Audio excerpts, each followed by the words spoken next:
From the home of the codebreakers and the birthplace of modern computing, this is the Bletchley Park podcast. Welcome to the November 2025 episode of the Bletchley Park podcast. Reaping the Whirlwind.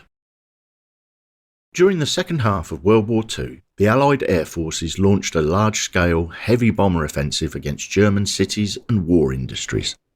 This was designed to damage Germany's ability and will to continue the war.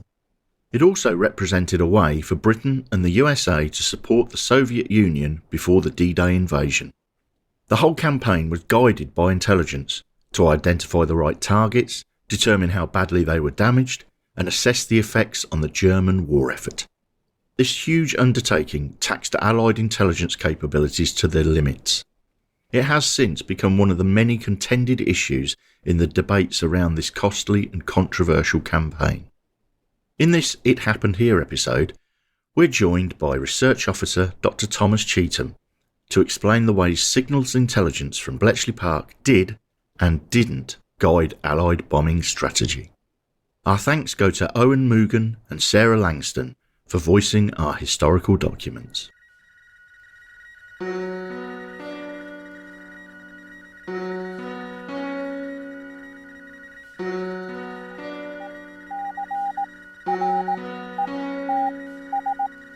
This is Bletchley Park.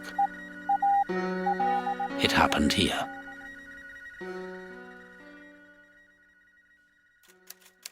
Object: primarily the progressive destruction and dislocation of the German military, industrial, and economic systems, and the undermining of the morale of the German people to a point where their capacity for armed resistance is fatally weakened.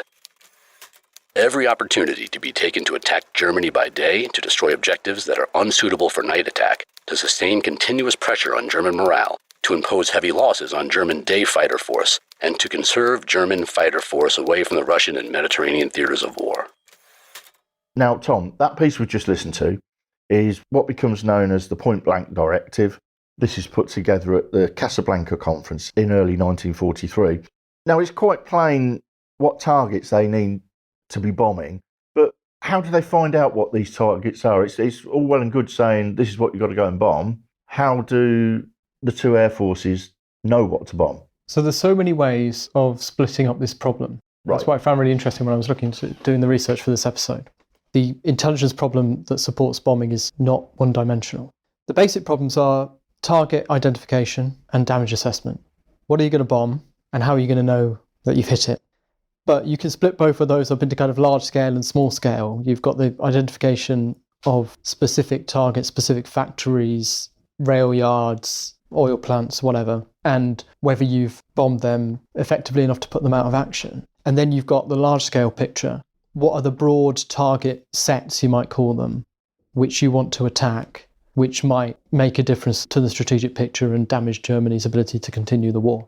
And how do you gauge you're having the right effect on those targets and it is having that strategic effect? So if we're targeting oil plants, how's that knocking on to, have they got fuel for tanks? Have they got fuel for aircraft? Stuff like that. Yeah, and even that splits down because it's how much oil is coming out of the refineries, how much is in Germany, what's the German strategic reserve compared to how much does a tank division have at the front? So there are so many ways of approaching this issue, which is why the intelligence picture is so complicated. The other interesting thing to point out about the Point Blank Directive is that reference to morale, this idea of morale as a target. I mean, this had come about originally because when Bomber Command was on its own, attacking Germany in sort of 1941, 1942, they can't fly over Germany by day, it's too dangerous. They have to bomb at night, but at night the navigational problem is so severe that they can't find specific targets. The RAF kind of goes into the war expected to do precision bombing and then finds that that's basically impossible. This is why they adopt area bombing and the idea of civilian morale as a target, the idea that you can still find a city, so if you just plaster it, you have this obviously very controversial concepts of dehousing and things like that come about in this period. These are not approaches which are chosen the only option, necessarily, isn't it? but they're chosen out of necessity because Bomber Command can't really achieve anything better. On this occasion, the target identification sort of follows the capabilities.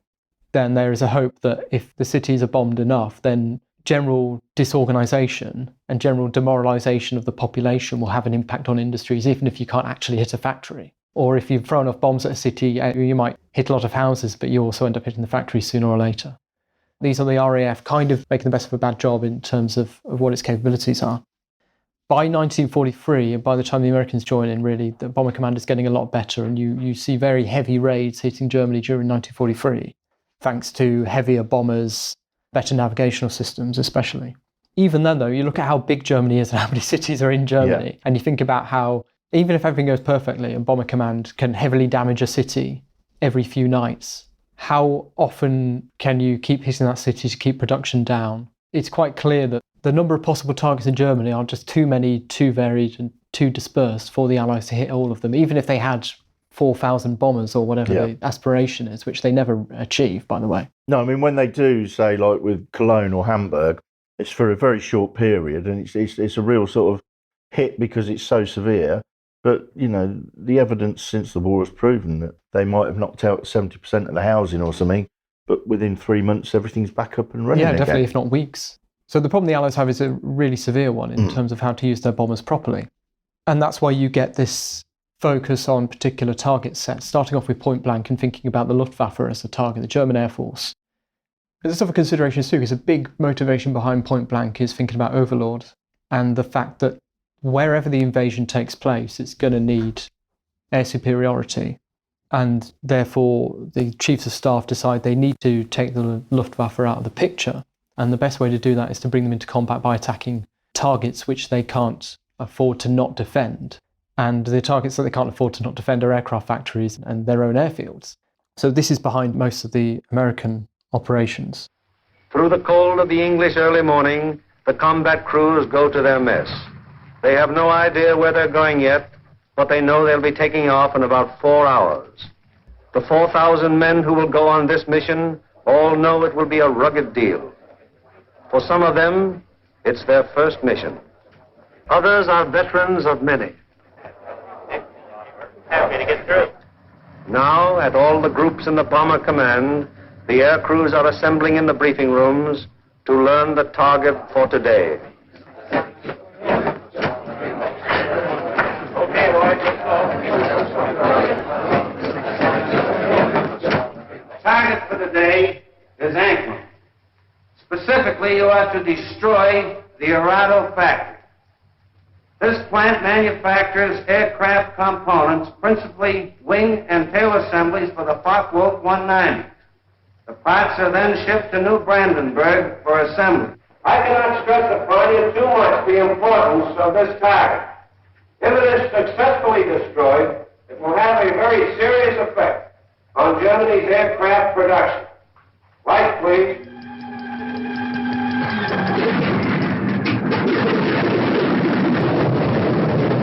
On the perimeters of 20-odd fields of the 8th Air Force, more than 400 forts and liberators, with their 4,000 crew members, taxi for the takeoff.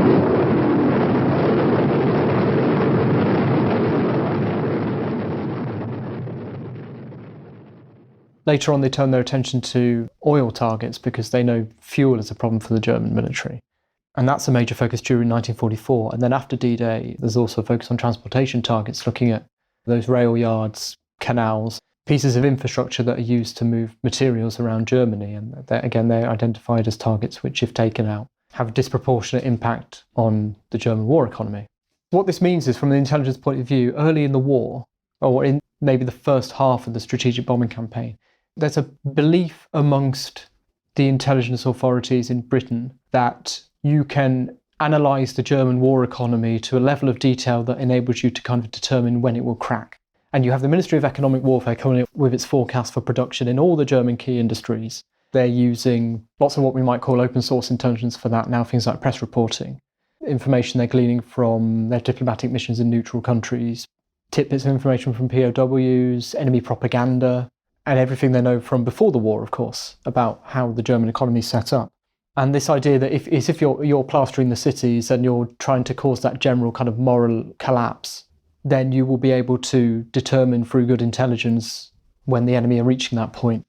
By about 1943, along with that switch to more precise targets, the intelligence experts are realising that sort of analysis really isn't possible. It's just not achievable. No, I can't see how it would be, It's a guess, isn't it, at the very best? Exactly. So then the intelligence effort becomes much more focused on particular targets and limited numbers of specific targets and their effects on the German war effort. So what different sources of intelligence are playing into this picture? There's a big source which we have to get out of the way maybe early because it's not signals intelligence, but Right. It's photo reconnaissance. This is probably the premier source used for post-raid assessment, definitely. A lot of target assessment as well before raids is based on very detailed air photography. You have RAF Medmenham as a centre where all of this is going on. And then a nice link to Bletchley Park here, of course, is that Frederick Winterbottom, who sets up Hut 3 at Bletchley Park, he also pioneers air photography before the war. He gets a pilot called Sidney Cottam to fly an adapted Lockheed Electra over Germany and basically proves that high-altitude air photography works and then can get good photos. Oh, I didn't realise it was Winterbottom did that. And, it's Winterbottom I've who does heard of this. that, but not that it was Winterbottom. And obviously by later in the war, that effort is built up to a really, really high standard and has all sorts of impacts, which we won't go into here, which is kind of outside our area of expertise. But the link to Bletchley Park is a relatively minor one. Douglas Kendall, who's the station commander at Medmenham, he's the only member of staff there who apparently is indoctrinated to receive Ultra. Right, okay. I've not seen any evidence that he gets raw decrypts or they have a special liaison unit or anything like this. He seems to, get relevant information from Air Ministry and be able to pass it and then point his photo interpreters in the right direction and towards the ones they do need to focus on. Yeah, I mean, that's the whole point. They're one of the sources as opposed to needing to know what to do with the material, really, aren't they? Yeah, but if Kendall knows that, for example, an Ultra message has just reported in good detail the damage to a particular fuel plant, he doesn't need to get his photo interpreters to put that at the top of their list. Okay, yeah. So there is this connection between photo reconnaissance and Bletchley Park. That really underpins everything, and it's quite complementary with this signals intelligence, actually. What other sources have we got then? But most of your other sources are SIGINT. A really important source which comes up time and time again in the books I've been reading is Japanese diplomatic traffic. So we know we've spoken before about how the Americans broke the purple cipher before World War II. They have this sort of intelligence they know as magic, which is vital in the war effort against Japan. But purple is also being used to send reports back to Tokyo from Japanese ambassador in Berlin, General Oshima. We know that's vital before D-Day in determining, the success of the Allied deception campaigns and building up certain parts of the picture. And alongside the ambassador, you've got military attachés and air and naval attachés in Berlin and various other places across Europe. And they're all sending information back to Japan, either in the purple cipher or in different, less complicated codes and ciphers. A lot of that material is being broken at Bletchley Park. We've got an example of the sort of traffic that you're talking about here. Yeah, so the official history of British intelligence reproduces a decrypt describing a conversation between General Oshima and Field Marshal Milch, Erich Milch, who is the senior Luftwaffe official in charge of aircraft production. And this is from 17th of August 1943. My interview with Field Marshal Milch lasted for about an hour and a half. I said that there had recently been extraordinary activity on the part of the British and American Air Forces, and that the Field Marshal had told me some time ago that Germany was carrying out a great expansion of the Luftwaffe to counter this activity. I had myself visited 2 or 3 factories and knew the general situation. But how long it would take, I asked, to bring the Luftwaffe up to a point where it could offer effective resistance. Milch showed me figures and plans of the increased production of planes and, speaking very frankly, said that to tell the truth, the Luftwaffe was in considerable difficulties since America was at present sending the greater part of the planes which she was producing in large quantities to Europe. A strong air force was absolutely essential to victory, and accordingly Germany was doing her utmost to increase production. At present, the monthly output of first-class fighting planes was 2,700 a month. This figure is particularly confidential. And in about 15 months' time, it would be double. These plans were proceeding smoothly, and production during the last 4 months had been 170 more than anticipated, so that he expected the plans to be carried out earlier than originally thought. I then asked whether the recent British and American air raids had not affected the plans for the expansion of the Luftwaffe. Milch replied that the raids had been very violent and that the damage inflicted upon production plants in the Ruhr area and elsewhere was not lightly to be dismissed. On the 13th of August, American planes from Benghazi had visited Wiener Neustadt, had bombed the factories making fighter planes, and had caused considerable damage. No fighter squadrons had, however, been assigned to that district, so that the fighters just completed in the factories had been unable to put up a fight. For these reasons, the production of bombers was not being given priority at present, and first place was being given to fighters and destroyer planes, Zerstörer, while the defenses were being strengthened. Looking at the situation as a whole, however, since the production of munitions was entirely under the control of the government, so that they could give orders quickly as regards the distribution and allocation of work to factories, since the British and American bombing consisted largely in the bombing of towns, and since the reconstruction of damaged factories was proceeding satisfactorily, the damage done to production establishments was very small as compared with the damage done to ordinary houses, and was not more than 10% of Germany's total productive potential. Judging from these remarks made by Milch, it is plain that at the moment the German Air Force is very inferior to that of the United Nations. We must recognize that for the time being, the conduct of the war by Germany will continue to be difficult. You can hear from that extract that you are getting good information from the horse's mouth, from senior German officials, the impact they think strategic bombing is having, how they're reacting to it, how their air force is weathering it, and their plans for the future, which is obviously invaluable. But you have to understand that these Japanese reports are very subjective sources. Firstly, the Japanese are not getting often accurate, solid information from the Germans. They're getting, to a certain extent, propaganda. They're getting the narrative the Germans want them to hear. Sometimes the people they're talking to are quite honest, and sometimes they're not. The Germans aren't generally that honest with their supposed allies, No, they're not the closest of allies. And then the Japanese officials, of course, have varying degrees of credulousness. And so it's very, very hard to take these sources at face value. They give you a good overview, and they sometimes give you a good insight, but they're often contradictory to each other. You know, they're not the sort of sources you can say that will give you that complete kind of statistical picture of how the German economy is doing that you really want. There's one post-war history that I found which actually tells us that in one case, the Japanese consul at Vienna told Tokyo that he'd been falsifying his own reports back to Tokyo. Right. So that the Russians might intercept them and then be misled into urging the Anglo-American air forces to a course of action detrimental to them. So there's all sorts of layers of misinformation and misconception and kind of intentional deception going on here in these Japanese communications, which make them really, really problematic as kind of economic intelligence sources, as important as they are. Do we have any more, should we say, reliable sources of intelligence? Well, if you keep going through the SIGINT sources, the next one we might talk about is German police interceptions. So what are they? You've got the German military using radio, and in just the same way the German police services are using radio. You've got several different police services in Germany, and you've got the civilian police forces and you've got militarised ones. And we know especially about German police intelligence because of the Einsatzgruppen on the Eastern Front following behind the German invasion, who are carrying out mass murders of Jews, are police forces using these ciphers. They use relatively simple ciphers. They're broken in the military section of Bletchley Park as a separate problem from Enigma. And what they see towards the end of the war is that the German police are pulled into civil defence, and they're often the ones reacting to the effects of air raids. So they're coordinating with firefighters, with their kind of air raid precautions organisation in Germany, with the people responsible for evacuating the cities when they're bombed, or for organising the supply of essential materials or food. You're getting kind of post-bombing reports that way. So all of this, when a raid happens, all of these radio networks burst into life, with them coordinating their response to the raids. Right, okay. And that only intensifies when the raids get especially heavy and they start knocking out the landline communications. They need to rely on radio. Yes, of course. So all of that is intercepted in the UK. And that gives you an insight, certainly, into the effects of raids on the ground. If nothing else, it tells you when a city has been badly hit and when it hasn't. We have an extract here from an ATS-Y operator at the Bow Manor Y station called Gwen Gibbs, talking about intercepting this traffic.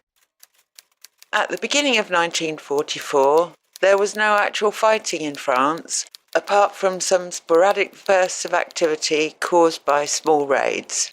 Most of the really active stations were the large towns, particularly in the Ruhr area, which were covered by the police groups.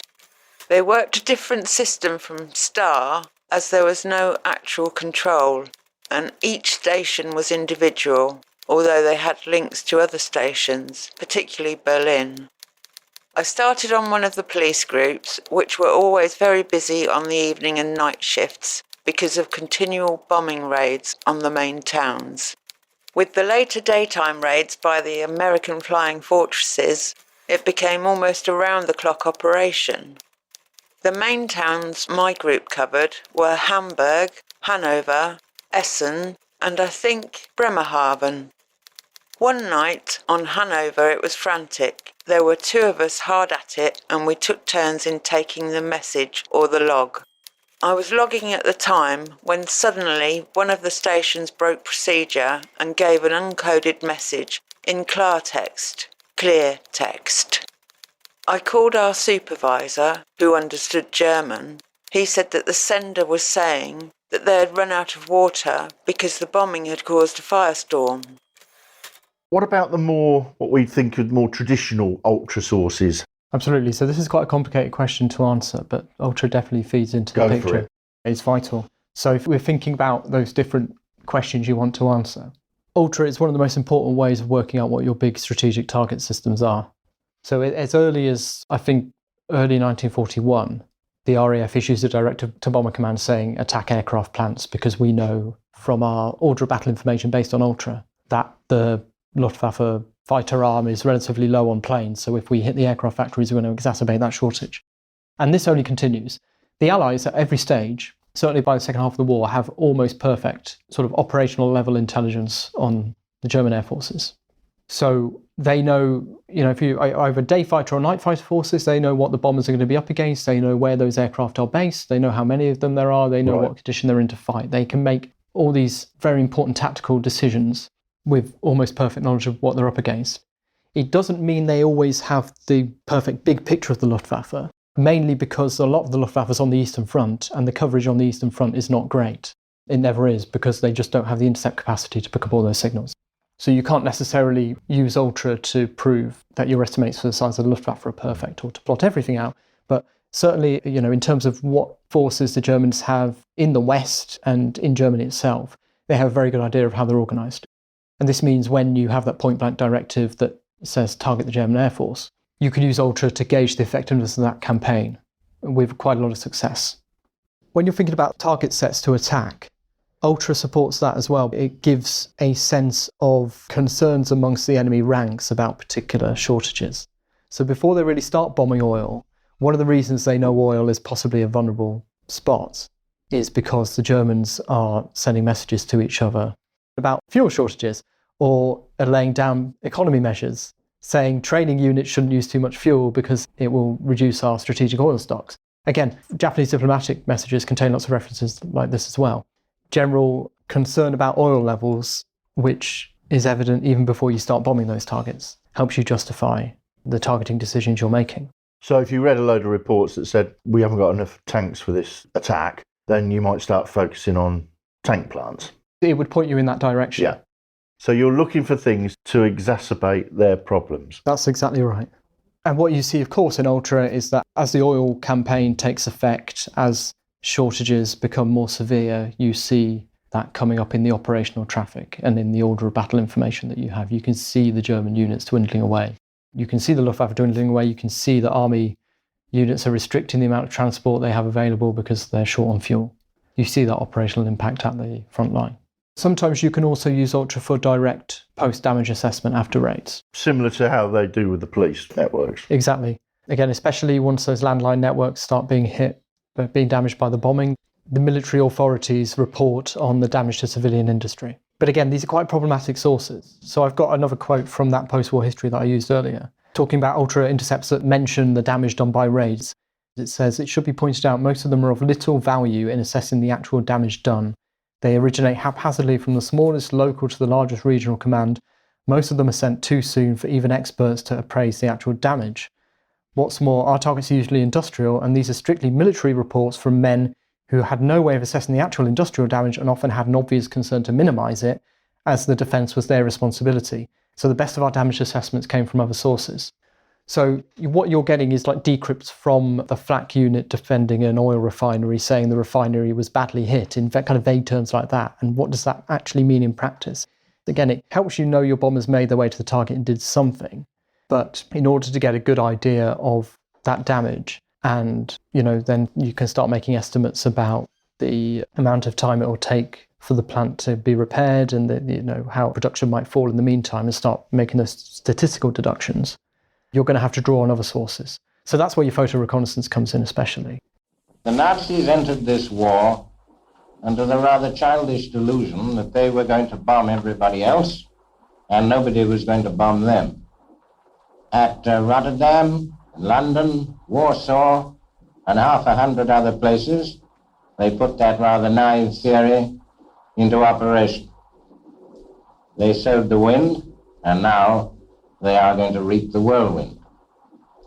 Cologne, Lubeck, Rostock, those are only just the beginning. We cannot send 1,000 bombers a time over Germany every time as yet. But the time will come when we can do so. When the storm bursts over Germany, they will look back to the days of Lubeck and Rostock and Cologne, as a man caught in the blasts of a hurricane will look back to the gentle zephyrs of last summer. It may take a year, it may take two, but for the Nazis, the writing is on the wall. There are a lot of people who say that bombing can never win a war. Well, my answer to that is that it has never been tried yet, and we shall see. Germany, clinging more and more desperately to her widespread conquests and even seeking foolishly for more, will make a most interesting initial experiment. Japan will provide the confirmation. But the time is not yet. There is a great deal of work to be done first, and let us all get down to it. Well, I think it's about time we turned to one of the controversial figures of this story, the man who gives us the actual title of this episode, Indeed. Arthur Harris, or as he's more widely known, Bomber Harris. He's become a very controversial figure post-war, hasn't he? Yes, Commander-in-Chief of Bomber Command from February 1942. And he's seen as the man, chiefly responsible for this area bombing campaign and the massive destruction wrought by the RAF on German cities. Now, the simplified version of the story is the Americans want to pick certain targets, so they might pick a ball bearing factory or an oil refinery, but all Harris wants to do is dehouse people. That's the headline that we're told, isn't it? Yeah, that's broadly correct, but there's a certain amount of nuance we can add to that. Firstly, by saying, as I alluded to before, the reason Bomber Command is doing area bombing is because it can't do anything better. No. It doesn't mean they don't want to do precision bombing, they just can't. And Bomber Harris, what's often remarked about him is that he has too little confidence in his own crews, in their own ability to accurately hit their targets. And certainly by 1944, 1945, Bomber Command is actually a very accurate force because you have oboe, you have the Pathfinder force who are able to target mark very effectively, especially on clear nights. And then because your British bombers fly individually and each bomb on the target marker, you can achieve a very high concentration. And this is something Bomber Harris actually kind of denies for a long time because he doesn't want to overpromise and underdeliver in terms of what his crews can achieve. He thinks being relatively modest in your expectations is probably the right approach. He believes he can cause general disruption of the German war effort through these mass attacks on cities and just through general disruption and general damage to morale. And that's going to be just as good as attempting to hit a factory and then possibly missing it. And the other thing is he wants to keep his crews alive. I think, he's often presented as quite a callous figure, but I don't think there's much evidence for that. He's clearly somebody who cares very deeply for the men under his command. And he doesn't want them to put themselves in the line of fire in what is an enormously hazardous job to be in Bomber Command on missions that might go wrong. The Americans, by contrast, are willing to suffer quite high casualties in that pursuit of precision. But if you look at how they bomb in these large box formations, these combat boxes, which can be a couple of miles wide, with hundreds of aircraft all bombing on a lead bomber, well, it doesn't matter how accurately the lead bomber drops his bombs. But since all the other bombers are spread out in that formation, their bombs are going to go over a wide area, whatever happens. Yeah, they're not bombing in a pickle barrel, are they? No. So if you look at the actual accuracy achieved by the Americans compared to the British, there isn't that much difference. And if anything, the British probably are more accurate in their night bombing than the Americans are in their day bombing. They're both doing area bombing in practical fact. One of the things that Harris is accused of is that he was completely against bombing what he called panacea targets. So in this case, let's say oil targets. Is that true? Yeah, he is against bombing panacea targets, yeah. Again, there's kind of good reasons for that. It's not just because he's obtuse and because he wants to kill Germans. It's because earlier in the war, especially the Ministry of Economic Warfare, particularly attract his ire because they had given him so many promises about the economic effects of bombing this marshalling yard or this ball bearing factory. And none of these had produced any apparent result, and certainly not led to a German collapse. So, for example, you have the ball bearing plants at Schweinfurt, which are bombed on a couple of occasions by the Americans, but also by Bomber Command. And there's a point where the MEW works out that they've reduced ball bearing production to below 50%. And Bomber Harris turns around and says, then why are the Germans still fighting? Because you told me damage of this scale would cause a collapse, and it hasn't. And he's kind of right. And the fact is they hadn't accounted for the fact that the Germans had lots of ball bearings in storage, so that damage to that plant didn't translate into the knock-on effects to the rest of the war industry that you might expect. And by the time that happens, production is back up and running again. So Harris has good reason, to be sceptical about the way any particular target, if destroyed, will disrupt the whole German economy. And he's been right before.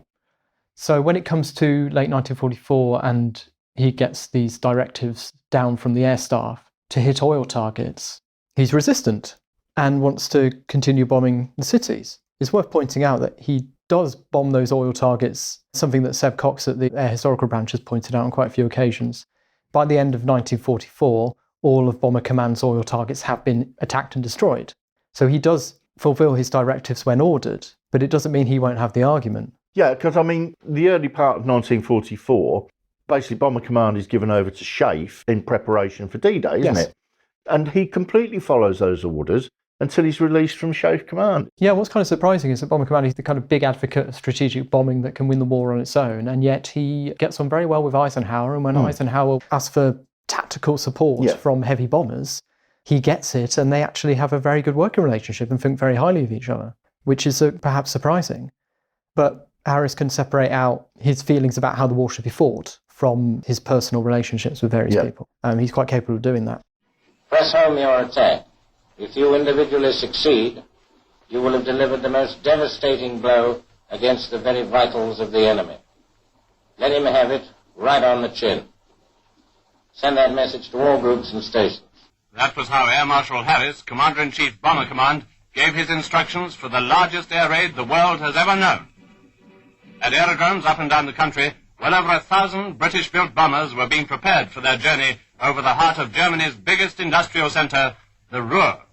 While armourers and fitters were at work on the machines, the air crews were receiving final instructions from station commanders. Outside, the huge bombers were being loaded with the largest cargo of high explosive and incendiary bombs ever to be carried by one striking force to a single objective. At dusk, the colossal force set out. Heavy bombers of many types took off from aerodromes all over the country.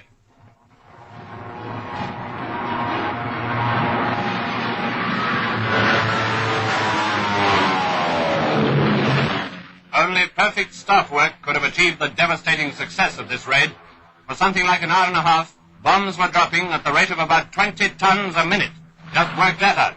So if we go back to oil, you're saying that he did bomb all the oil targets, even though he didn't want to go for it? He did eventually, but there's definitely an argument to be made that Bomber Command could have kind of done more and earlier against oil targets. And this is something that's been discussed in a lot of the books, but there is a particular period of correspondence between Charles Portal, Chief of the Air Staff, and Harris, where Portal is trying to persuade him to come round to backing the oil campaign, and Harris is pushing back, and they have this back and forth argument for a couple of months at the end of 1944. And this is where Ultra comes into the picture, because there's this mythology, I think it's fair to call it mythology, which is built up around the kind of counterfactual of what if Harris had better intelligence. Would it have been possible for Portal to win that argument, bring Harris round to bombing oil plants a couple of months earlier, maybe shorten the war? The misconception that's come about is that Harris was deprived of the intelligence he needed, especially Ultra.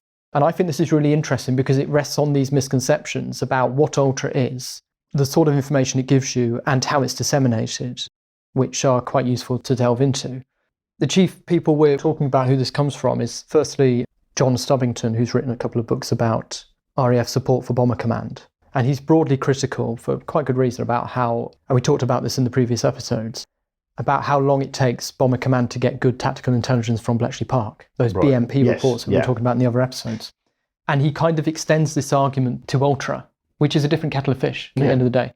It's a different source of intelligence, and it's handled by completely different channels. Before John Stubbington, you had Rafe Bennett, who we've mentioned many times in the past in this podcast. He's one of the first analysts of Ultra. He goes to the archives in the late 70s and reads all of the Ultra traffic that's available. He writes Ultra in the West about the campaign after D-Day, and then he writes Ultra Mediterranean Strategy. And those are really, really good books about how Ultra is used in the field and the impact it has on the operations. But then in the 90s, he writes another book called Behind the Battle, which has a chapter on Bomber Command. And Bennett's conclusions are a bit more nuanced. He doesn't deny that Ultra made its way to Harris, but he is broadly critical of him. He's broadly critical of his approach to intelligence and thinks more might be made of it. But the problem with Rafe Bennett is he worked in Hut 3. He has that first-hand experience of the production of Ultra and tends to have a blind spot for every other part of the organisation at Bletchley Park. So every part of his analysis is focused on Ultra signals and dissemination via the SLUs. From his knowledge at the time? It's both because of his personal knowledge and because that's the material he had access to in the archives in the late 70s. What's the true story then? What's the real picture? Bomber Command does get Ultra intelligence. And the key thing to understand here is there's more than one channel of dissemination. Bomber Command doesn't get a special liaison unit until 1944. But a lot of Ultra doesn't go for a special liaison unit. We think about commanders in the field receiving intelligence. That's how they get it. But most intelligence coming from Bletchley Park is not that sort of Ultra. It's the Ultra that goes into the ministries, obviously in this case the Air Ministry, and it's integrated into that big intelligence picture which they build up. Now, there's all sorts of criticisms you can make about the intelligence service to Bomber Command via the Air Ministry and those BMP reports that we talked about in the other episodes again. But there's no reason to think that Bomber Command isn't getting background information from Ultra. It's not benefiting from that picture being built up at Bletchley Park. Air Ministry is doing its general intelligence reporting. It's either basing its conclusions on the big picture that they have down in Monk Street in London, based on Ultra, along with all the other sources they have, or they're sending it on in a camouflaged way. But Bomber Command is benefiting from that intelligence picture. They're just not receiving it directly from Bletchley. They're not receiving actual translated decrypts. And then in 1944, Bomber Command does get a special liaison unit. And we know this because we can look at the Ultra, and I've found the first signal that goes out to Bomber Command. It's on the 9th of August 1944. I mean, this is categorical evidence that it did go to Bomber Command. This is somewhat later than the 8th Air Force, so the American Strategic Bomber Forces get their Ultra service a bit earlier. Theirs starts up in May 1944. It's hard to know exactly what the reason for this is, but basically what you have to understand about special liaison units is they're intended to support commands out in the field. They're never for commands in the UK. No command in the UK has an SLU before early 1944, and they set them up before D-Day to basically make the system more consistent so that your overseas and your UK-based commands, because they will be working together during the invasion period, they have the same service via the SLUs, or they are fed intelligence by similar arrangements. And what it just seems to be the case is that before August 1944, there wasn't a belief that Bomber Command needed to be reading actual verbatim German decrypts. And at that point, since you already have an SLU at 8th Air Force, which is based in High Wycombe, not far from Bomber Command, you can start sending signals to that SLU via their secure teleprinter link and take them up the road to Bomber Command, and that's a useful thing to feed into their picture. But it seems like it's left a bit later to set that up because it's not actually considered that essential. And is this also down to not necessarily who's got an SLU, but who's actually cleared to read Ultra? Because that's a biggest issue, really. Yeah, it's a question of who's on the Ultra list, right? Yeah. And Harris must be. He must be, right? He's head of Bomber Command. He's head of Bomber Command. This is the point. So we don't have the lists, and we can't point to a list with Bomber Harris's name on it. But he's the commander of a command. If we look at the Ultra regulations, which we have reproduced in the history of Hut 3, which you can find in the National Archives, they state that officers commanding SOUs are responsible for the secure distribution of special intelligence to the commanders to whom they are attached. Not to the command, to the commander. And authorised recipients automatically include Air Force Commanders-in-Chief, their senior air staff officers and senior air intelligence officers. So at Bomber Command, Bomber Harris, Bob Sawnby, who's his Chief of Staff, and Noel Painter, who's his Chief of Intelligence, must have all been in the picture, according to these regulations. Now, John Stubbington contends that Painter was in the picture because he was the Chief Intelligence Officer, and he kind of fed the information to Harris, but Harris didn't know what it was. Well, that's ridiculous, because there would be a point where Harris would go, well, where have you got this from? Why do you know that? And also, they're having joint morning conferences with the 8th Air Force. I mean, he's going to turn around to the head of the 8th Air Force and say, well, how come you know this? I mean, it just seems ridiculous. It causes all these problems, right? Yeah. And the thing you have to understand here is it's quite normal nowadays when military officers are very intelligence savvy and they have proper training to be given information and it's such and such security classification and you don't get told the source. And you know from the classification how kosher it is. During World War II, intelligence is in its infancy, and this is not the way things are done. The way things are done is the commander is in charge, and he has to know what his intelligence officers know, and he has to at least be able to see it, even if he doesn't personally involve himself, because some, as we've talked about in the past, some recipients of Ultra are really on it and have a lot of personal touch with the source, and some of them are more hands-off and leave it to their intelligence bods to feed them. But it doesn't mean they don't have a right to see it. That's something very, very different. So yeah, it might be fair to say Noel Painter's managing the intelligence side on behalf of Harris because Harris is incredibly busy just making those day-to-day command decisions. It doesn't mean Harris wasn't entitled to access Ultra. Now, we can't say Harris was on the list. Neither can we say Montgomery, Spots, Eisenhower, Alexander, and we know they got Ultra because of all the circumstantial evidence. Yeah, even if they don't tell us themselves. It just seems ridiculous that Harris is not on the list if his intelligence officer is, because he's in charge of the intelligence officer, so why wouldn't he be on the list? It doesn't add up. So what's great is we don't need Harris's word that he got Ultra to assume that he probably did, almost certainly. But actually, we do have Harris's word for it. We do, don't we? Because you've discovered this, haven't you? Harris is the only officer that I can actually find who spoke on tape, on video, about receiving Ultra, which nobody else did, that I can find. And so, yeah, you can go on YouTube, you can find an interview from 1977. He's interviewed by a Group Captain Tony Mason. And this is an official interview from the Centre for Air and Space Power Studies, which is owned by the RAF. I noticed on one occasion that the Enigma system, which was producing the information by tapping into the German intelligence network, produced a lot of information for our commanders. Was this information fed back to you as Commander-in-Chief? I was never told of the source. But of course, any information that was relevant to my job was sent on to me. Yes, yes. But my view at the time, of course, was a view I've always held that everybody always thinks their own code is unbreakable, and everybody always knows that you always break the other fellow's code. Yes. What Harris says is exactly what you'd expect most Ultra recipients to know. Because most of these recipients don't have a good understanding of cryptography. They don't understand really what Enigma is. They do know, though, in broad terms, that the information is derived from Axis high-grade ciphers and that they can trust it. What's really interesting is to see how Harris's statement that, of course, any information which was relevant to my job was sent on to me. And by the way, it's worth pointing out, he shows no surprise at Enigma at this point. He doesn't make a point of contradicting the question he's being asked.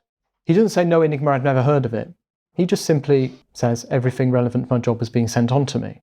It's very interesting to see how this has been interpreted in light of the interpretations of people like Rafe Bennett as a denial of knowledge of Ultra. But it's not. Yeah, so if you look at Harris's biographer, Henry Probert, he actually interprets this statement as a denial and he actually misquotes it in order to strengthen that interpretation. What, this one we've just played? Absolutely. Really? And he talked about how he was amazed to hear that interview and hear Harris deny receiving intelligence. And Harris says, as far as I can work out, the exact opposite.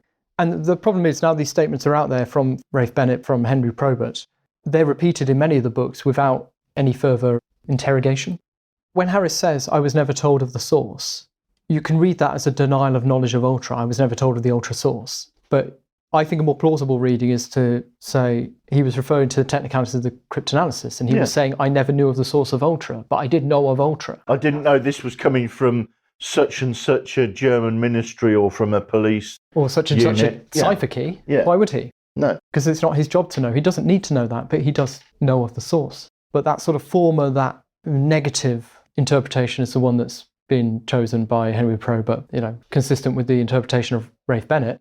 And then these claims that Harris didn't get Ultra are repeated in further books without any interrogation. Well, they're false positives, aren't they? And now the fact is out there that Harris didn't get Ultra, when as far as I can tell, all the evidence is that he almost certainly did. And if we need any more evidence in favour, actually Henry Probert himself gives us 2 instances where Harris received intelligence which was referred to as Ultra in his correspondence. Right. One of those letters from Charles Portal makes a direct reference to Ultra, and Harris also receives a letter from Winston Churchill. referring to a particular Japanese diplomatic decrypt, which would have been classed as ultra. Yeah. And what's more likely, you have the Prime Minister and the Chief of the Air Staff flagrantly flouting the ultra regulations, or Bomber Harris was read on. Yeah, I think I know which one's obvious. Yeah. I mean, also we know that, as you've just said, in August 1944, he gets his own SLU anyway. So, as you've said, the SLU is to the commander, whether it's in the field or it's Bomber Command. So it doesn't make any sense that he didn't have access to Ultra. Yeah. The evidence is pretty overwhelming. I mean, do we know what was being sent to him when the SLU was in place? Yeah, so I had a look. I looked at a week's worth of Enigma traffic. All right. I picked out all the messages that went to Bomber Command, because each Ultra signal has a number of what are called delivery groups attached to it, which tell you where it went. The code for Bomber Command is ML, and picked out all the ML messages, and I actually compared them to the ones going to 8th Air Force and US Strategic Air Forces as well. Okay. To assess the difference. And what you notice, that Ultra is almost all operational. It's information about German night fighter units. They're reporting their fuel stocks or the number of aircraft they've got or relocating from base to base.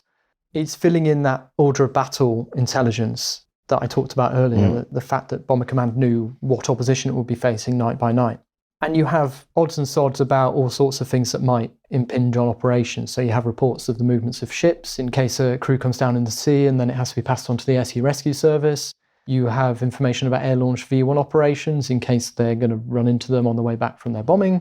You get some decrypts about day fighters, because presumably those are the day fighter units that also operate at night, and the assumption is that if they're operating the previous day and they take casualties, they'd be less under a threat the same night. You have all these operational tidbits which are clearly feeding into that process of planning at Bomber Command. It's all very useful stuff. What you don't have is anything about targeting.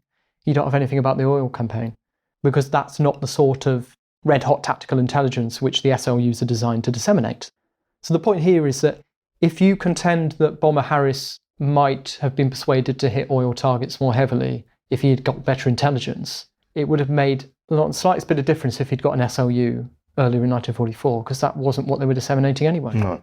I think you've proved your point there, Tom.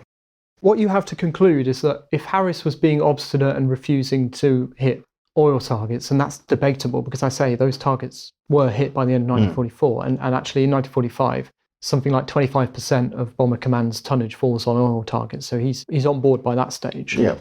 But if you accept he could have taken a different approach and that would have led to a different outcome, you have to conclude that the problem here wasn't the intelligence.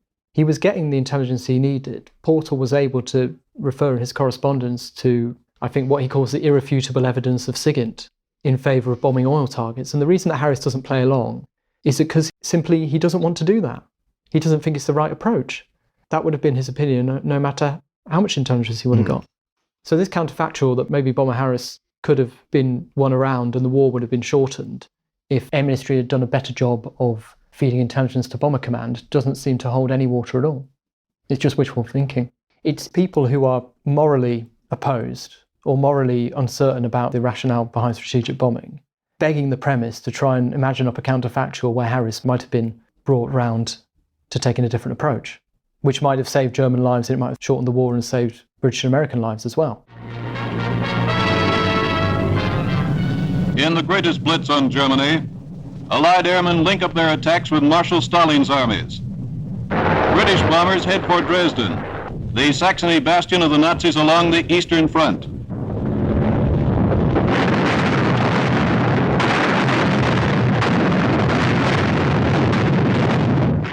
And up comes Goebbels' newest secret weapon, a scarecrow, exploding like a plane hit by ack-ack.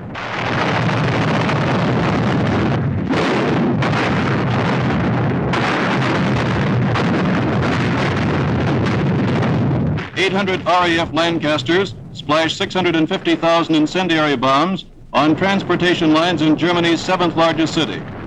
They smash a big Reich roadblock across the Russian advance.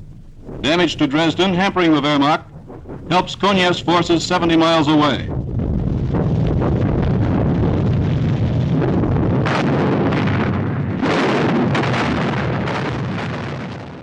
From the 60s onwards, really, well, in fact, probably earlier, he's painted as this ogre, isn't he, that all he wants to do is wipe out Germans.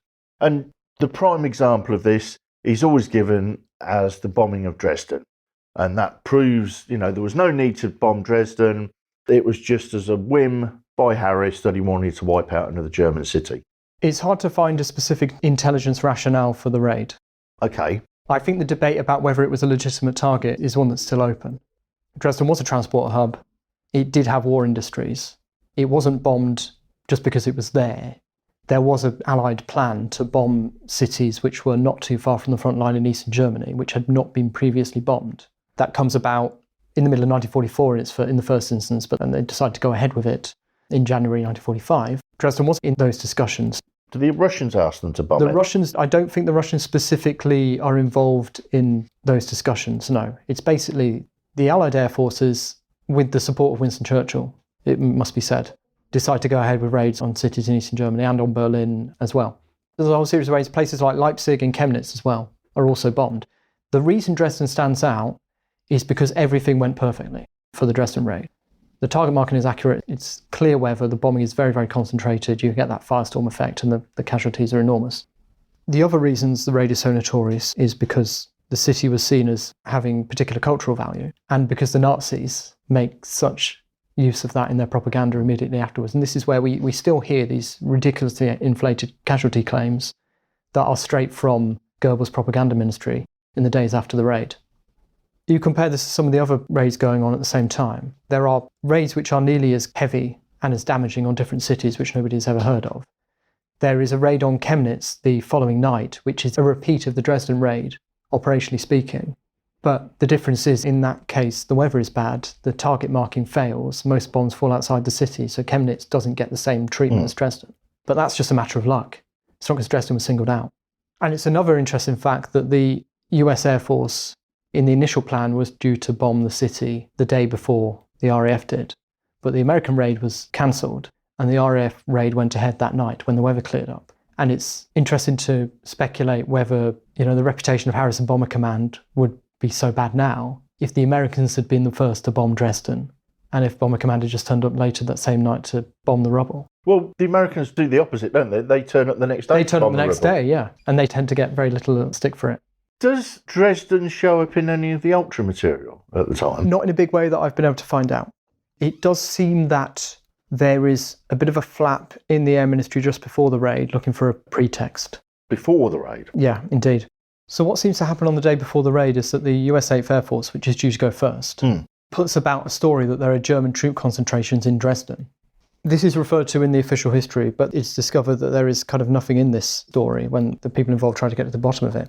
Now, Peter Calver-Caresi, who's in Hut 3 at this point, he's head of the Hut 3 Air Section, he writes about how he was contacted by his predecessor in Hut 3A, a guy called Jim Rose, who's now at the Air Ministry, asking him if he has any information on 6th SS Panzer Army. This is one of the formations that had been involved in the Battle of the Bulge. It was now known to be heading back to the Eastern Front.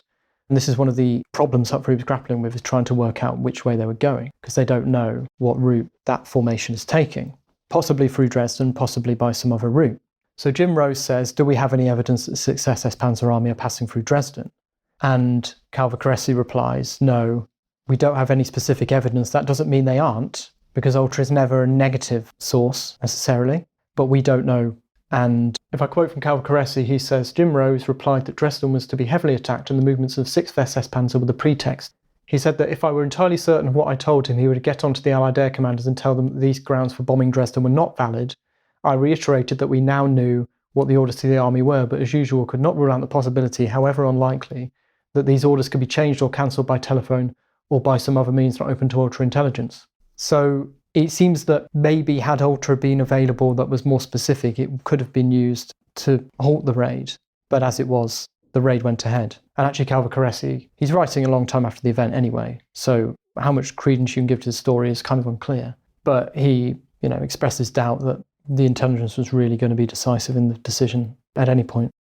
But what this whole story about Dresden, whatever the truth of it, kind of shows is that it is sometimes navel-gazing, really, to be talking about intelligence in the context of some decisions, because maybe intelligence just wasn't the important factor.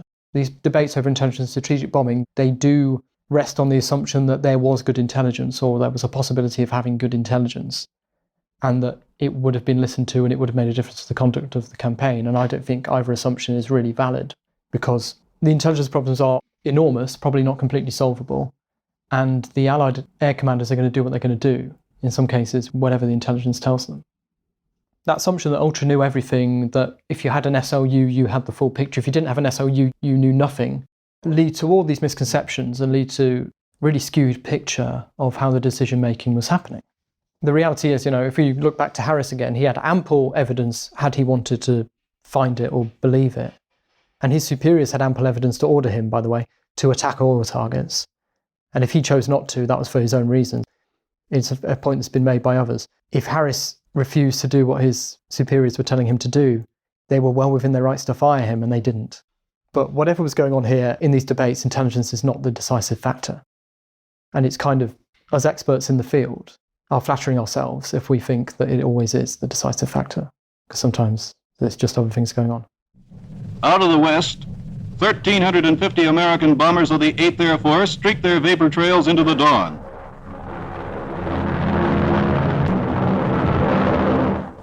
For 2 full days, miles of these bombers hammered Reich factory and railroad centers in the east, Chemnitz, Magdeburg, Cottbus. The veteran 1st Division of the 8th Air Force today carried its 200,000 ton of bombs to help an ally. Now they hit Dresden, hardest of all.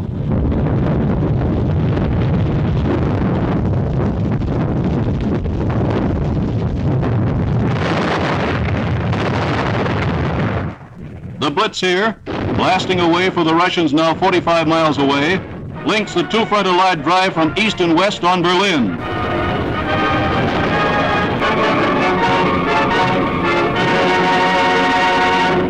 In conclusion, it's become very fashionable, especially, I would say, from the late 60s, early 70s onwards, to paint the strategic bombing campaign in a very dark light. It's very controversial. But what can we say about it from here, the intelligence picture? How does that play into that story? It is a very important intelligence endeavour. I might say that Ultra wasn't a decisive factor, but no. They did have a very large amount of good intelligence from Ultra and from other SIGINT sources about the effect the bombing was having on Germany. And from that point of view, it's one of the big impacts of what Bletchley Park was doing. There's a tendency to deny strategic bombing works. I don't think that's supportable. Just because Germany didn't collapse because of bombing, it's ludicrous to claim most of the German cities being near demolished had no effect on the German war effort. And it's worth noting the final campaign against oil and transport targets as well. They did work. By the end of the war, by the time the German army surrenders, they have no fuel. That's the reason they surrender. That's the reason they've lost. That's the reason they collapse. You don't see a moral collapse on the home front, no, but you see the strategic bombing having its effect on the ability of the German armed forces to continue fighting. And the reason they collapsed when they did was partly as the effect of that bombing. It's not an independent event. And from that point of view, intelligence was extremely important. It's just we have to add that usual caveat. The Ultra never tells you exactly what you should do. It just gives you options. It's always conditioned by whether the customer wants to use it and knows how to use it. And if they choose not to use it, there's not much the intelligence specialists can do about it. Their preconceptions, their plan of campaign that they've already decided on will take precedence.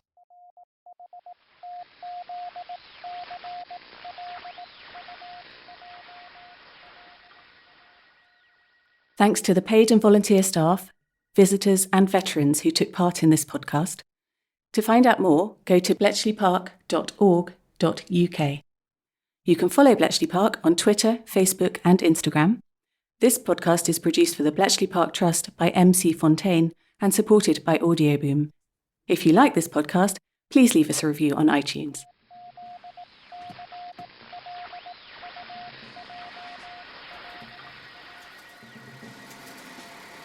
Thanks for listening, and we'll have more decrypts from the home of the codebreakers next month.